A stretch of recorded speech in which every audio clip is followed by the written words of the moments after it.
Kenapa sih kita membutuhkan perencanaan bisnis?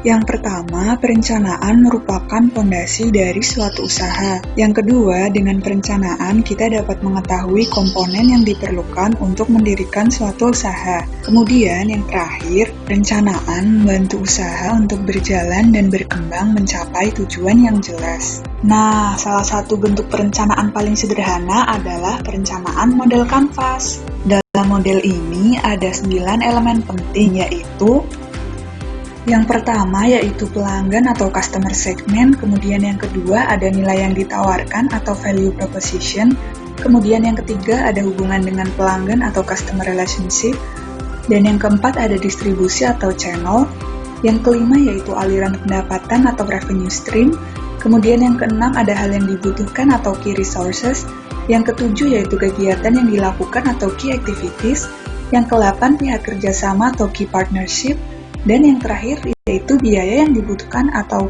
cost structure.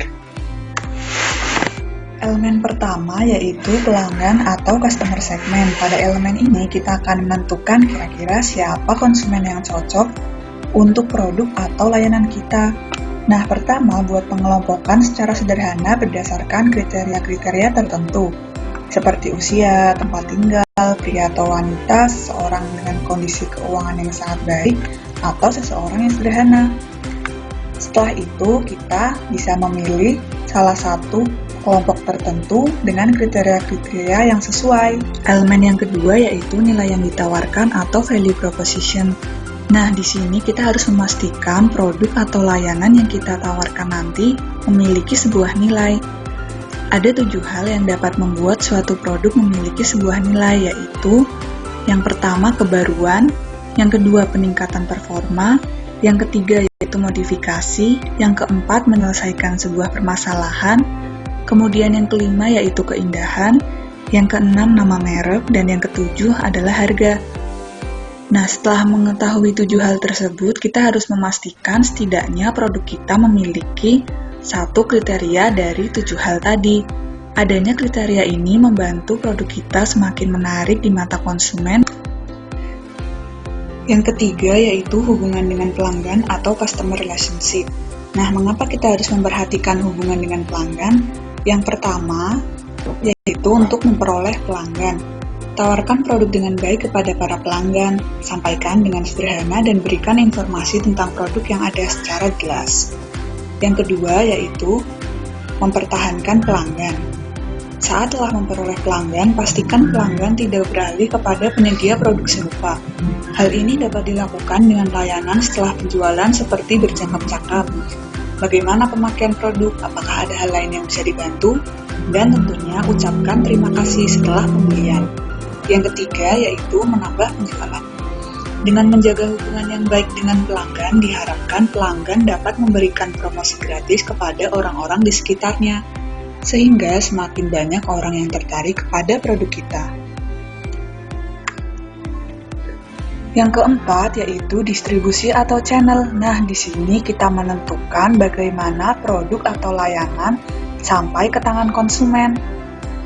Tentukan apakah kita akan membuka toko sendiri atau menitipkan ke orang lain ataupun menggunakan cara online seperti WA, Facebook, atau media lain.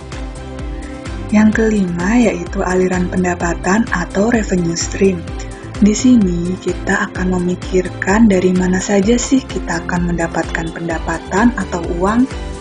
Nah, yang pertama apakah itu dari penjualan produk, apakah itu dari konsumen individu ataukah dari pesanan secara berkelompok.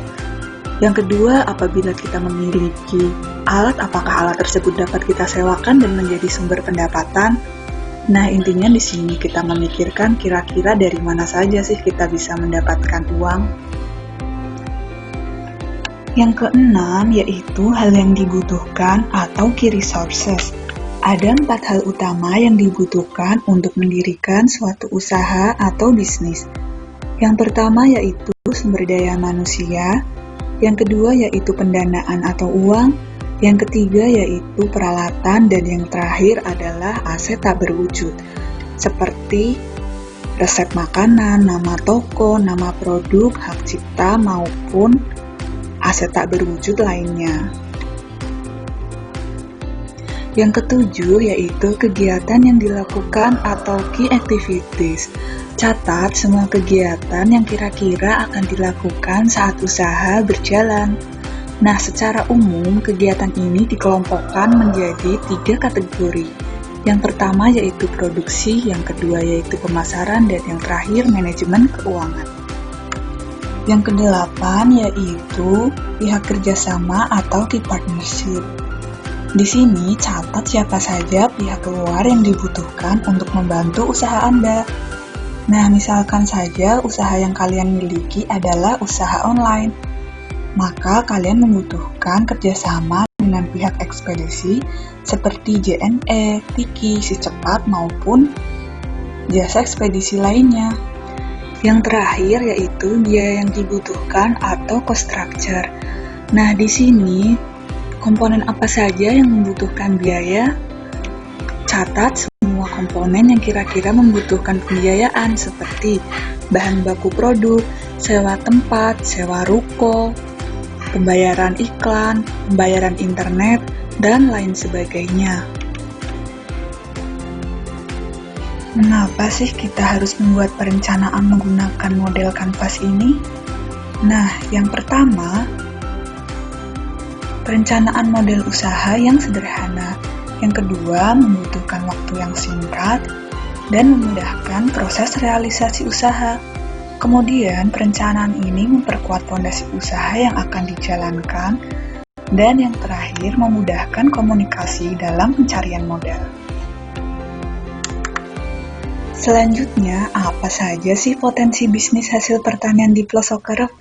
Nah, perlu kita ketahui ada berbagai komoditas di sini seperti jahe, serai, alpukat, kakao, kacang, dan kelengkeng. Mari kita simak bersama. Yang pertama, ada minuman atau jamu bubuk rumahan, seperti jahe dan serai yang dapat diolah menjadi serbuk kering untuk minuman sehingga lebih awet. Adanya COVID-19 membuat masyarakat lebih perhatian dengan kesehatan, salah satunya dengan mengkonsumsi obat atau minuman herbal. Selanjutnya yaitu potensi minuman olahan alpukat. Berbagai resep minuman alpukat dapat dicari dengan mudah seperti es krim, es loli, es alpukat koko pandan, bahkan juga dapat diolah menjadi brownies. Yang selanjutnya ada olahan kacang. Nah, ini salah satu olahan paling mudah seperti kacang bawang dan kacang telur. Potensi selanjutnya yaitu sirup kelengkeng. Kelengkeng memiliki aroma dan rasa yang manis sehingga sangat cocok untuk diolah menjadi sirup. Selanjutnya ada potensi dari coklat. Nah, di sini coklat dibuat menjadi masker organik yang dipercaya memiliki banyak manfaat. Selanjutnya ada contoh perencanaan model kanvas. Nah, di sini ada co-beauty atau produk kecantikan berbasis coklat untuk setiap wanita. Nah, mari kita isi kotaknya bersama-sama. Yang pertama yaitu pelanggan. Kita memilih perempuan usia 20-35 tahun dan berlokasi di Indonesia. Selanjutnya yaitu nilai yang ditawarkan adalah masker berbahan dasar organik serta harga yang terjangkau. Kemudian hubungan dengan pelanggan kita menggunakan platform online seperti WA, Facebook, dan Instagram. Selanjutnya untuk distribusi kita menggunakan sarana online yaitu toko online seperti Shopee, Bukalapak, Lazada, dan lain sebagainya. Kemudian untuk aliran pendapatan hanya dari penjualan produk. Sedangkan untuk hal yang dibutuhkan, kita membutuhkan resep produk, bahan baku, pengolah, akun toko, dan pemasar. Selanjutnya ada kegiatan yang dilakukan, ada produksi, pengemasan, pemasaran, dan pengiriman. Selanjutnya ada pihak kerjasama yaitu pemasok kakao, platform online, dan ekspedisi. Yang terakhir biaya yang dibutuhkan ada bahan baku, kemasan, dan internet. Nah, mudah bukan? Itulah tadi bagaimana cara membuat perencanaan bisnis model kanvas.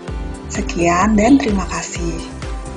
Untuk mengetahui materi dengan lebih lengkap, kalian bisa membaca modul perencanaan bisnis, baik secara daring maupun cetak yang tersedia.